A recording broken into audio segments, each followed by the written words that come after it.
Hoy hablaremos sobre las medidas cautelares.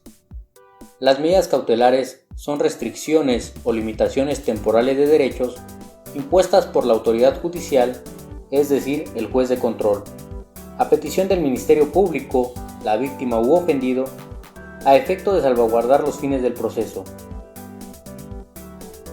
El artículo 155 del Código Nacional de Procedimientos Penales prevé el catálogo de medidas cautelares, siendo estas un total de 14 medidas que puede solicitar el Ministerio Público y a su vez imponer el juez de control.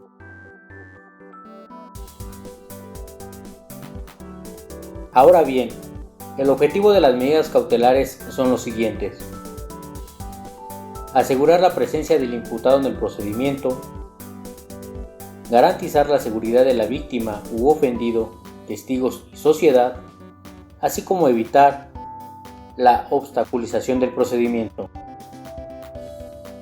Procedencia de las medidas cautelares.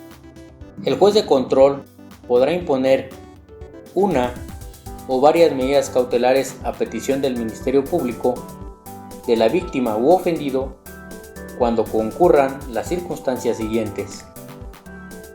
Formulada la imputación, el propio imputado se acoja al término constitucional, ya sea este de 72 horas o de 144 horas según sea el caso, o bien cuando se haya vinculado a proceso al imputado. En caso de que el Ministerio Público, la víctima, el asesor jurídico u ofendido solicite una medida cautelar durante el plazo constitucional, dicha cuestión deberá resolverse de manera inmediata después de formulada la imputación. Para la imposición de medidas cautelares, siempre y cuando no se trate de delitos que amerite prisión preventiva oficiosa, mismos que prevé el artículo 19 en su párrafo segundo de nuestra Constitución Política de los Estados Unidos Mexicanos, así como el diverso 167 en su párrafo tercero del Código Nacional de Procedimientos Penales, el juez de control deberá tomar en consideración al momento de imponer la medida cautelar lo siguiente: los argumentos, datos o medios de prueba aportados por las partes para ese estadio procesal. Lo anterior permitirá que el juzgador determine si las medidas cautelares solicitadas resultan idóneas, proporcionales o necesarias, aplicando en todo momento el principio de mínima intervención y no limitarse a argumentos genéricos y subjetivos. Prisión preventiva justificada. La prisión preventiva justificada, solicitada por el Ministerio Público, tiene el carácter de excepcional, ya que debe pedirse únicamente cuando otras medidas cautelares no sean suficientes, así de acuerdo con los principios de proporcionalidad e idoneidad. El Ministerio Público deberá acreditar ante el juez de control el motivo por lo cual las demás medidas cautelares son insuficientes para salvaguardar los fines del proceso, acreditando de manera objetiva lo que prevén los siguientes numerales. Artículo 168 del Código Nacional de Procedimientos Penales: peligro de sustracción del imputado.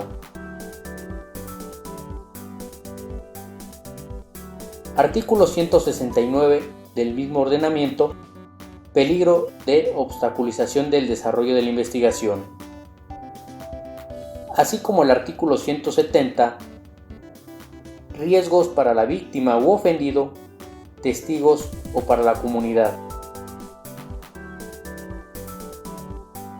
¿Quién se encarga de ejecutar y supervisar las medidas cautelares? La Unidad de Seguimiento y Supervisión de Medidas Cautelares y Suspensión Condicional del Proceso se encarga de ejecutar y dar seguimiento a las medidas cautelares contempladas en el artículo 155 del Código Nacional de Procedimientos Penales, con excepción de la prisión preventiva, dígase justificada u oficiosa. La encargada de ejecutar y dar seguimiento a la medida cautelar de prisión preventiva lo es el sistema penitenciario, mediante las diversas dependencias que lo integra y en el ámbito de sus atribuciones. Datos de prueba que puede presentar o mencionar el defensor en el debate de la imposición de las medidas cautelares. Los datos de prueba que puede presentar o mencionar el defensor en el debate de imposición de medidas cautelares, siempre y cuando la medida cautelar no sea prisión preventiva oficiosa, serían los siguientes de manera enunciativa mas no limitativa.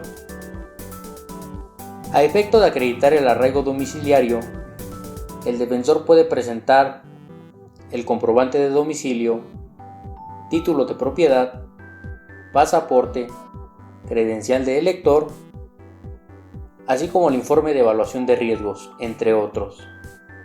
Arraigo familiar. Podrían presentar acta de matrimonio, acta de nacimiento de sus hijos, constancia de estudio de sus hijos, entre otros. Arraigo laboral. A efecto de acreditar el arraigo laboral, podrían presentar el contrato de prestación de servicios, recibos de pago de su trabajo, entrevista de su patrón, entrevistas de testigos, entre otros. Instrumentos nacionales e internacionales aplicables en el debate de medidas cautelares.